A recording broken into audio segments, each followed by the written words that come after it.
Hi, my name's Chris Morrow. I'm a poultry veterinarian. I'm the inventor of VacSafe MS, and I'm the Global Technical and Marketing Manager for Bioproperties.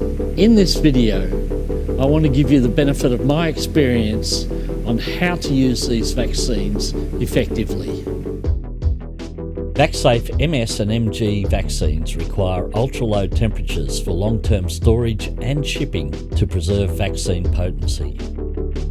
On-farm, specific storage, preparation and administration methods need to be followed carefully. How you manage your vaccine storage, vaccination process and your vaccination teams will need to be tailored to your farm's particular setup. This video will show long-term storage and shipping methods Bioproperties have successfully used and highlight key points that you should understand and implement to maximise the effectiveness of these vaccines and the protection of your flocks.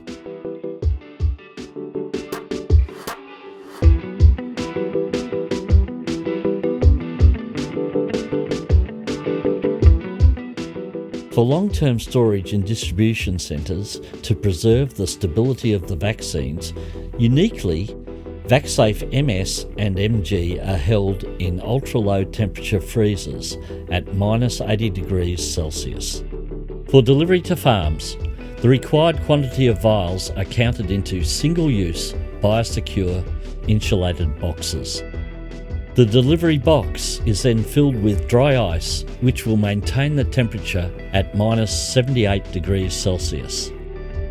Inside the box, the appropriate number of 30 microlitre dropper tips will be supplied to ensure that you have everything you need for vaccination. Please store these dropper tips somewhere clean and safe until ready to use. Do not discard. The box is sealed and labelled, and the vaccine is now ready for dispatch to the farm by 24-hour courier. When you receive your vaccine, immediately check that there is some dry ice left in the box.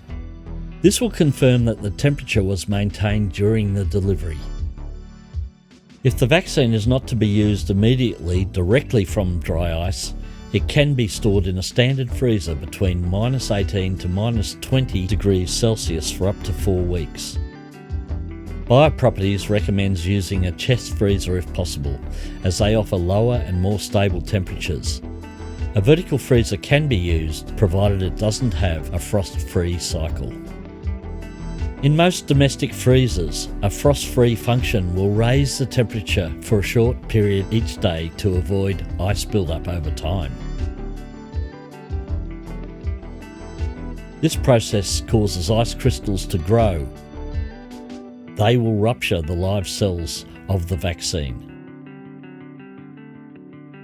Remember to monitor and record freezer temperatures and practice good stock rotation and control.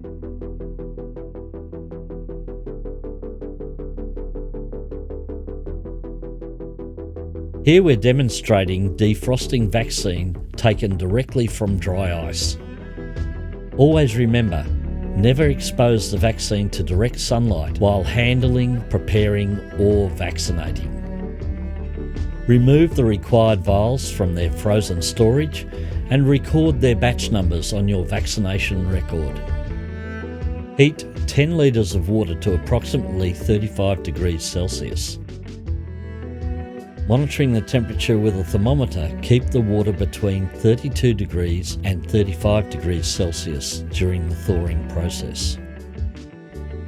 Place the vials into the water. The water should not exceed 36 degrees Celsius during the defrosting stage, as this could be detrimental to the vaccine. It will take approximately 12 minutes for the vaccine to thaw from dry ice. This time will be shorter if the vaccine has been stored in a farm freezer. Agitate the vials at regular intervals to assist and assess the thawing process.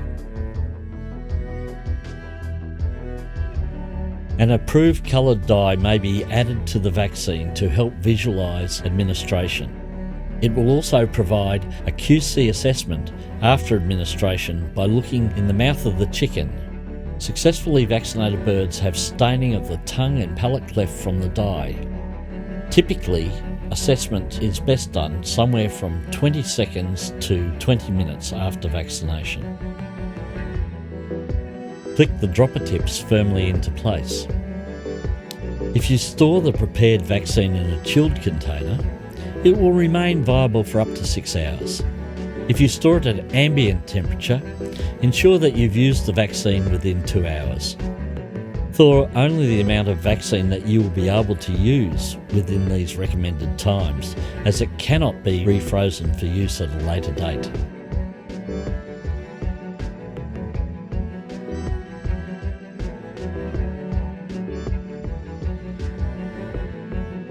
You can deliver both vaccines into one eye,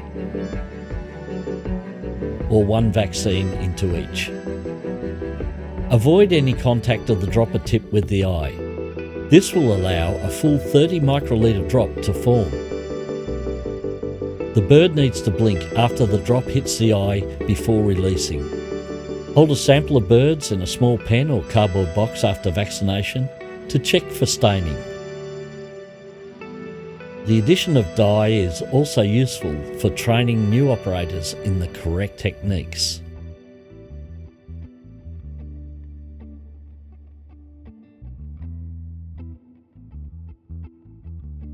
Long-term storage is only possible at -80 degrees Celsius. Dry ice must be used for the transportation of vaccine to the farm. Store the vaccine on farm at -18 to -20 degrees Celsius, but for no longer than 4 weeks. Remember, you cannot use a frost-free freezer. Minimise the vaccine thawing time. Use at least 10 litres of water between 32 to 35 degrees Celsius. Ideally, hold thawed vials in a chilled container using wet ice until ready to administer. Once the vaccine has been thawed, depending on what temperature you've held it at, use it within 2 to 6 hours. Never refreeze the vaccine and do not store overnight.